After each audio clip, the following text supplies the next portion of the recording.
एतस्माद् परं किञ्चिन् मनः शुद्ध्यै न विद्यते जन्मान्तरे भवेत् पुण्यं तदा भागवतं लभेत्। अनेकानेक जन्म जन्मांतरों कल्प कल्पांतरों मनु मनमांतरों की जब पुण्य राशि का उदय होता है तब श्रीमद् भागवत रूपी श्रीमद् भागवत ग्रहण करने की पात्रता हमारे जीवन में आती है। हर किसी को श्रीमद् भागवत नहीं मिल जाता। वृक्ष तो बहुत हैं पर पका हुआ फल किसी किसी पर ही होता है और किसी किसी को ही मिलता है। कई बार कोई फल देखने में तो परिपक्व लगता है पर जब टपका दिया जाता है तो देखने पे लगता है ये तो कच्चा है। पर श्रीमद् भागवत में कोई कच्चापन नहीं, ये परिपक्व फल है। ये बड़ी साधना और पुरुषार्थ के बाद जीव को प्राप्त होता है।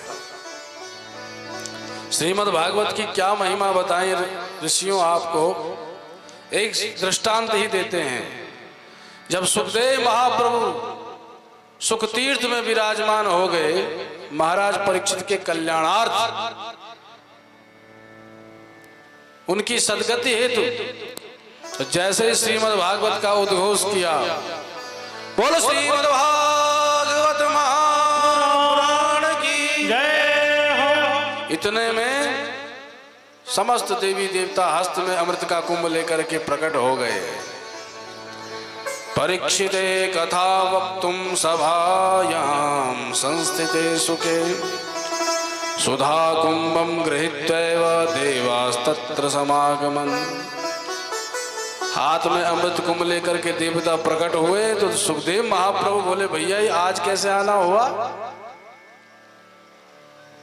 समुद्र मंथन में देवता और दानवों ने मिलकर के बड़ा पुरुषार्थ किया तब जाकर के अमृत का कलश मिला। आज बिना बुलाए उस अमृत के कलश को लेकर के दौड़े भागते हुए दिखाई दे रहे हैं देवता गण। तो सुखदेव महाप्रभु बोले आज कैसे आना हुआ।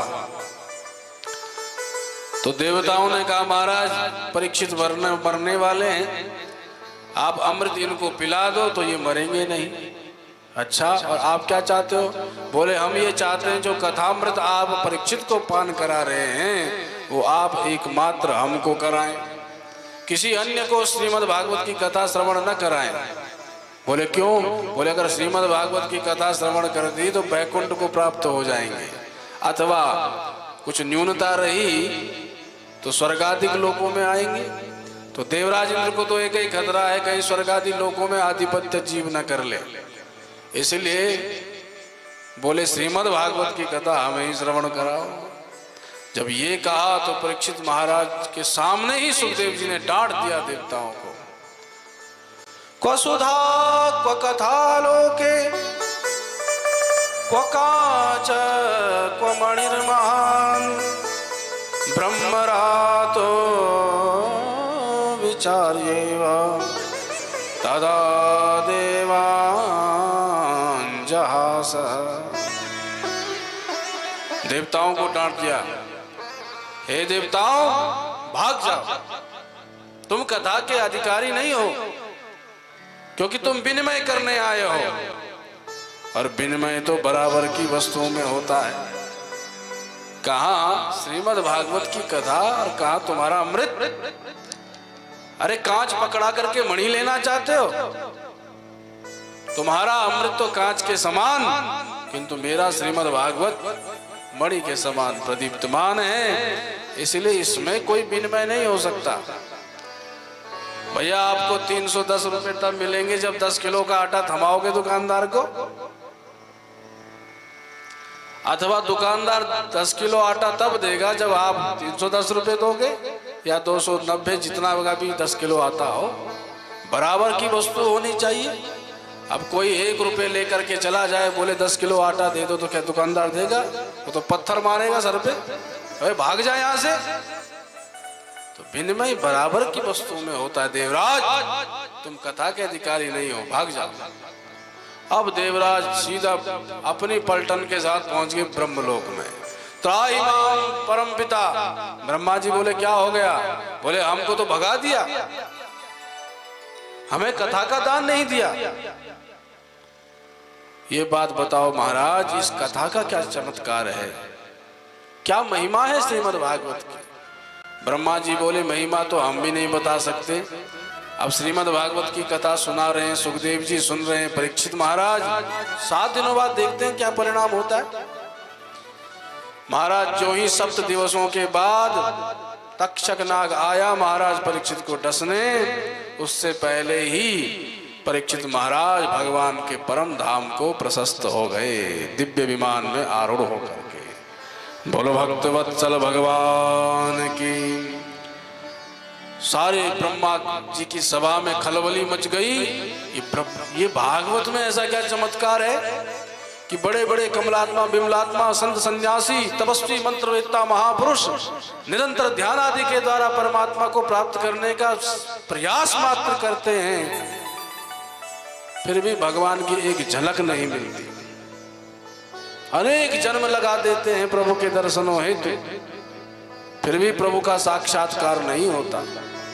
तो भागवत में ऐसी क्या महिमा है कि 7 दिनों में परीक्षित महाराज का मोक्ष हो गया। यद गत्वा न निवर्तन्ते शान्तः सन्यासिनो मला। ब्रह्मा जी ने तराजू मंगाया, तराजू के एक पलड़े में समस्त वेद पुराण आदि रख दिए, अपना ब्रह्मांड जो बनाया था उसको भी रख दिया, और दूसरे पलड़े में श्रीमद् भागवत को स्थापित कर दिया।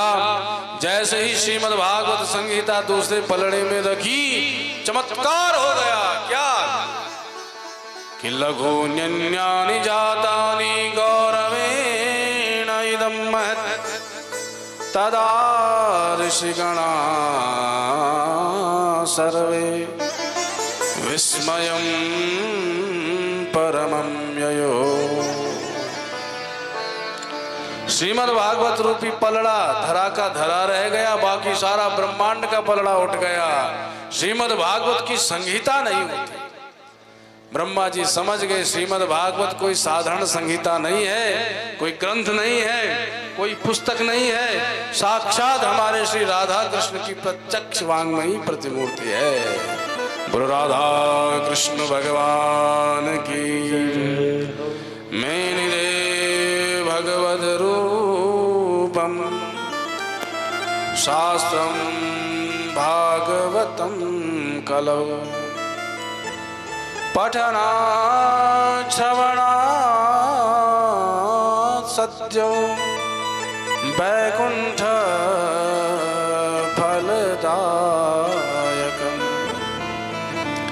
कलिकाल में श्रीमद् भागवत ही गर्जना कर रहा है। जो भागवत की शरण में आएंगे वही भगवान को प्राप्त कर सकते हैं। श्रीमद् भागवत का ये चमत्कार कि वैकुंठ फलदायकम, प्रत्येक जीव को वैकुंठवासी बना देता है, भगवान के परम पद को प्राप्त करा देता है। बोलो श्रीमद् भागवत महापुराण की।